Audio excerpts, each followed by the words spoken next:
Workers and service ऐं jail वारे सूबाई वज़ीर अली हसन ज़रदारी कराची जे तरक़ियाती मनसूबनि बाबति लाॻापियल अमलदारनि सां इजलास करे मालूमात वरिती। उन मौक़े ते इजलास में शरीक अमलदारनि सूबाई वज़ीर अली हसन ज़रदारी खे कराची जे ज़ेर तइमीर मनसूबनि बाबति ब्रीफिंग ॾिनी।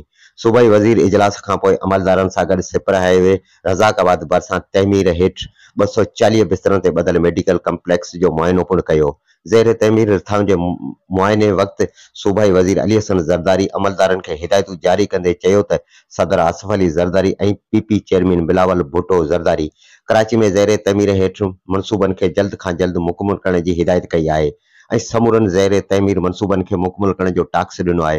हिन चयो त ॾिनल मुदे ताईं कम मुकमल कया वञनि ऐं हलंदड़ रिथाउनि जे कम में कंहिं बि क़िस्म जी सुस्तीअ खे बर्दाश्त न कयो वेंदो। सूबाई वज़ीर अली हसन ज़रदारी चयो त वर्कस एंड सर्विस खाते जा अमलदार ऐं ठेकेदार समूरा मनसूबा वक़्त ते मुकमल कनि, ॿी सूरत में कार्रवाई कई वेंदी।